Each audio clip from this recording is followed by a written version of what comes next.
반갑습니다. 여러분, 프로토 교수입니다. 스포츠 모든 경기를 매일 분석 및 조합 픽 공유 중에 있습니다. 영상에 공개되지 않는 정보들도 정보방에 입장하시면 확인하실 수 있으니 참여를 희망하시는 분들은 영상 하단 고정 링크를 통해서 아무 조건 없이 자유롭게 참여가 가능하니 많은 참여 부탁드리겠습니다. 첫 번째 경기는 삿포로 대 세레소 오사카 한번 살펴보겠습니다. 리그컵에서 이와타의 덜미를 잡힌 삿포로에겐 수비라인의 재정비가 요구되는 승부, 일주일간 휴식을 취한 뒤 나서는 승부라는 점에서 체력적 부담이 큰 승부라 보긴 어렵지만 앞서 흔들렸던 집중력의 회복이 관건이 될 것으로 보입니다.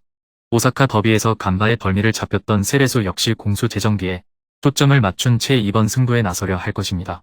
밸런스 면에서 썩 좋지 않았던 모습을 떠올려 본다면 이번 경기에서도 어느 정도 어려움이 이어질 가능성은 존재합니다. 전력 면에서 큰 차이를 보이지 않는 두 팀이라는 점에서 접전으로 갈 가능성은 충분히 생각해 볼 만한 승부라 할 수 있습니다. 세레소 오사카가 결정력 면에서 삿포로보다 앞서는 모습을 보일진 미지수, 다만 삿포로의 수비 역시 완벽과는 거리가 있다는 점을 고려해 볼 필요가 있습니다. 접전 가능성이 높은 승부. 두 번째 경기는 가시와 대 니가타 한번 살펴보겠습니다. 후쿠오카에도 덜미를 잡히면서 연패 부진에 빠져있는 가시와 수비라인에서 좀처럼 버티지 못하는 모습이 이어지고 있습니다. 이런 가운데 요코하마 마리노스전에서 퇴장당했던 센터백 다스다 유고가 징계 여파로 이번 경기에 나서지 못합니다. 최근의 흐름으로 홈 2점을 살리는 모습을 기대하기엔 어려움이 있는 게 사실입니다. 니가타 역시 최근 연패로 전반적인 퍼포먼스가 좋지 않은 가운데 이번 승부를 풀어가야 한다는 고민이 상당한 승부라 할 수 있습니다.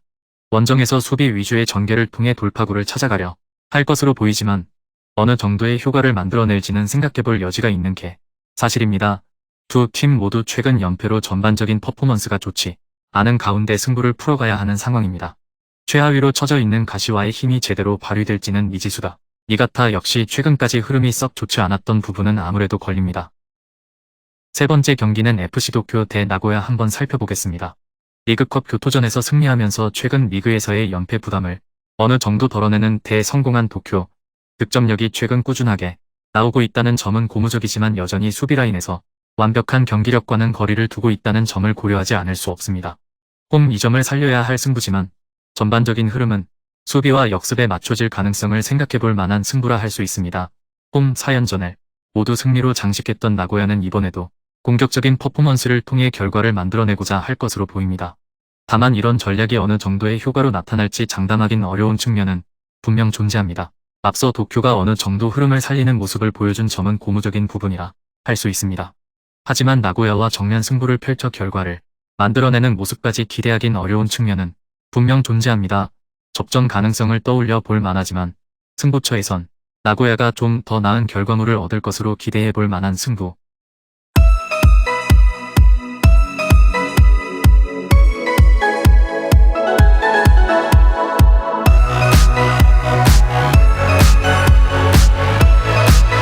네 번째 경기는 쇼난 대 사간도스 한번 살펴보겠습니다.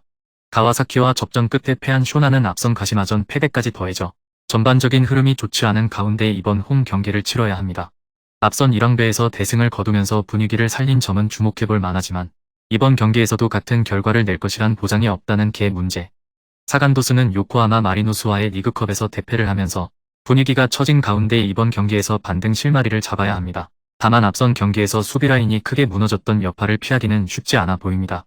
연패 중인 쇼난이 홈 2점을 살리면서 결과를 내기 쉬운 여건은 아니라 사간도스가 리그컵 이전의 흐름이 나쁘지 않았던 점도 주목해볼 만한 부분이라 할 수 있습니다. 다만 앞선 대패의 여파가 이번 경기를 더욱 어렵게 만드는 요소가 될 가능성은 충분히 존재한다고 볼 수 있는 경기입니다. 쇼난이 접전 상황에서 보다 나은 결과를 만들 소지는 존재합니다. 다섯 번째 경기는 교토상가 대 요코FC 한번 살펴보겠습니다. 도쿄에 완패하면서 앞선 리그전에서 살린 분위기를 그대로 이어가지 못한 교토다. 다시 수비라인이 흔들리는 모습을 보인 게 아쉬울 수밖에 없는 흐름이라 할 수 있습니다. 일주일 만에 다시 안방에서 펼쳐지는 이번 경기에선 적극적으로 활로를 개척해 나아가는 데 초점을 맞추려 할 것으로 보입니다. 요코하마 FC는 고베와의 리그컵에서 완승을 거두며 최근 리그 무승 부진을 털어내는 성과를 냈습니다. 그러나 무게감이 처지는 승부라는 점을 떠올려 보면 이번 경기에서도 같은 흐름을 만들어낼 것으로 장담하긴 어려운 부분이 많습니다. 요코하마 FC가 앞선 승리의 상승세를 바탕으로 적극적인 움직임을 가져갈 가능성은 충분히 존재합니다. 그러나 이런 노림수에 걸맞은 집중력이 원정에서 제대로 발휘될지는 미지수. 결정력 면에선 한 수 위인 교토가 좀 더 나은 결과물을 얻을 것으로 기대해 볼 만한 승부라 할 수 있습니다. 여섯 번째 경기는 간바 오사카 대 가시마 한번 살펴보겠습니다. 세레소와의 더비전에서도 승리를 거두면서 오랜만에 기세를 올리고 있는 간바입니다. 하지만 이번 경기에선 공격수 제발리가 경고 누적으로 출전하지 못하며 결정력 약화가 불가피한 승부가 됐습니다. 최근 안방에서 좋은 모습을 보여주고 있기는 하지만 적극적인 노림수로 결과를 만들 것으로 장담하기 쉬운 여건은 아닙니다. 가시마는 최근 홈 3연승으로 좋은 흐름을 타고 있는 가운데 쇼난전에서 경고 트러블에 걸린 디에고 피투카가 이번 원정에 동행하지 못합니다. 그러나 나머지 선수들이 빈 자리를 메워줄 수 있는 여건이라는 점을 고려해볼 때 큰 타격으로 다가올지는 생각해봐야 합니다. 간바 오사카가 연승으로 좋은 흐름을 탔던 점은 주목해볼 만하지만 주포 부재가 아무래도 커 보이는 게 사실입니다. 좋은 짜임새를 갖춘 가시마가 주도권을 쥔다면 결과도 따라올 가능성이 높습니다.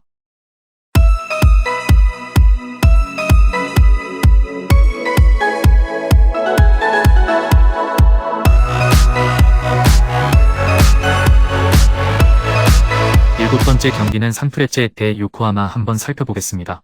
가와사키와의 리그전에 이어 나고야와의 리그컵에서도 패한 히로시마. 전반적인 수비 집중력이 좋지 않았던 상황에서 이번 경기에서의 돌파구 마련은 그만큼 어려워질 수밖에 없는 상황이라 할 수 있습니다. 수비 재정비에 초점을 맞추고 임하는 홈 경기가 될 것으로 보입니다. 요코하마 마리노스는 최근 홈 3경기를 모두 승리로 장식한 가운데 원정 승부에 나선다. 최근 수비 라인에서 잇따라 흔들리는 모습이 나오고 있기는 하지만 공격력으로 충분히 만회하는 모습을 보여주고 있다는 점에 주목해볼 만합니다. 연패 중인 히로시마가 쉽게 흐름을 되찾는 승부가 될 것으로 장담하기는 쉽지 않은 승부. 최근 수비 라인에서 잇따라 흔들리는 모습이 나오고 있기는 하지만 공격력으로 충분히 만회하는 모습을 보여주고 있다는 점에 주목해볼 만합니다. 연패 중인 히로시마가 쉽게 흐름을 되찾는 승부가 될 것으로 장담하기는 쉽지 않은 승부. 마지막 여덟 번째 경기는 우라와 대 가와사키 한번 살펴보겠습니다. 시미즈전에서 무승부에 그친 우라와는 무패 흐름을 이어간 점에 만족할 수밖에 없는 흐름이라 할 수 있습니다. 수비 라인에서 집중력을 보여주고 있다는 점에 주목해볼 만하지만 결정력의 힘은 그다지 강해 보이지 않는다는 게 문제다. 윙어 사카이 히로키가 경고 누적으로 이번 경기에 출전하지 못하는 부분도 변수가 될 만합니다. 4연승으로 조금씩 힘을 되찾아가고 있는 가와사키는 이번 원정에서도 적극적인 승부수를 통해 활로를 찾아가는 데 주력할 것으로 보이지만 수비에서 다시금 흔들리는 모습이 나타나고 있다는 점은 부담스러울 만한 부분이라 할 수 있습니다. 가와사키가 최근 공격을 토대로 결과를 만들어내고 있다는 점은 주목해볼 만한 부분이라 할 수 있습니다. 그러나 우라와의 짜임새를 제대로 이겨내는 모습을 보여줄지는 생각해볼 여지가 있습니다. 접전 가능성도 있으나 우라와가 승부처에선 좀 더 우세할 것입니다. 금일 경기들은 이렇게 알아보았습니다. 좀 더 다양하고 많은 정보를 원하시는 분들은 영상 하단 댓글에 링크 클릭 후 문의하시면 아무런 조건 없이 정보방 입장 가능하니 입장하셔서 정보 받아보시길 바라겠습니다. 그리고 영상에서 리뷰하지 않은 디테일한 정보와 조합픽은 매일 교수 정보방에서 공유하고 있으니 꼭 참여해보시길 권장드리며 이번 영상은 여기까지 하겠습니다. 시청해주셔서 감사드리며 늘 여러분들의 건승을 기원합니다. 감사합니다.